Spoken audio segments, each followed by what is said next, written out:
Advocate রাখু Das বড় সাবো ত্রিপুরা ও তা খাতা ও চলে তোমাকে পিআরটিসি ন নাইমানি খেয়েছে ট্রে স্কুল সার্টিফিকেট মা বদে মার ওয়াই খেয়ে চাকরি খেতে এপ্লাই লামি হিয়ে বড় সাবো পিআরটিসি মে এনেকে বালে মিনিমাম 10 years রাও নামি হিয়ে সাবো কে বদে খেছে ত্রিপুরা ও তা ও চলে তোমা রাখু দাস বনো ক্লিয়ার কে সাইক নারিও যত বাংলাদেশ নি ফাইনে রাও 5 years ত্রিপুরানি স্কুল সার্টিফিকেট দং হাইকে আর ও চাকরিনি এপ্লাই খেমাই হি সামনো নাং রাইসা চিন্তি পাইথে জরা নায়ে তন্দে মামিকে বলে চিনি বাপান্দা চামদে চায়ামদে ব স্কুল সার্টিফিকেট আখে পিআরটিসি না ইম্পর্টেন্ট রে ইয়া মনে বয়সে বং সায়েক নারিও ত্রিপুরানি কেহা এডভোকেট আইনি ব্রো উঙে বং রাখু দাস বনো সাখায়েক নারিমসে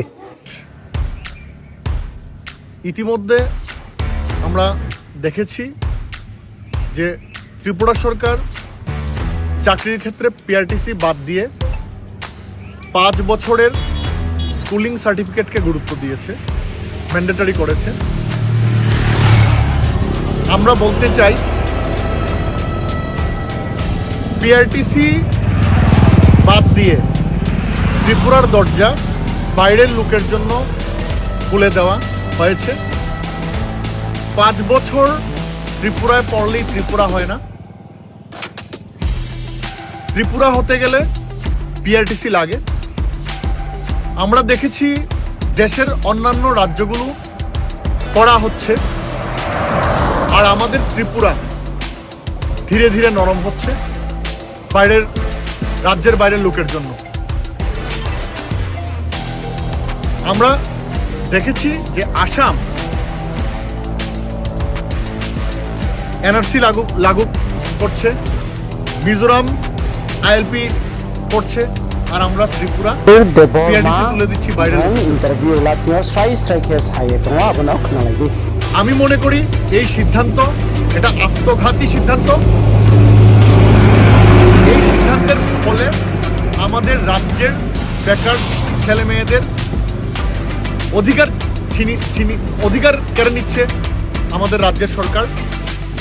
এবং আমি মনে করি এই সিদ্ধান্ত একটা হঠকারী সিদ্ধান্ত এবং এই সিদ্ধান্ত এই রাজ্যের কিছু পলিটিশিয়ান বাঁকা পথে তাদের পকেট গরম করার জন্য তারা এই সিদ্ধান্ত নিয়েছে।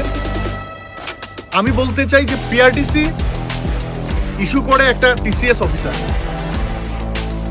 যেখানে ফেক ডকুমেন্ট বার করা কঠিন, কিন্তু 5 বছরের কুলিং সার্টিফিকেট টাকা দিয়ে ফেক ডকুমেন্ট বানানো অসম্ভব নয়।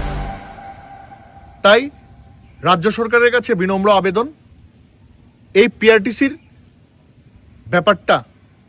পিআরটিসির বাদ দেওয়ার ব্যাপারটা রিকনসিডার করা হোক এবং পিআরটিসি চাকরির ক্ষেত্রে পিআরটিসি ম্যান্ডেটরি করা হোক, এই আবেদন রাখছি সরকারের কাছে।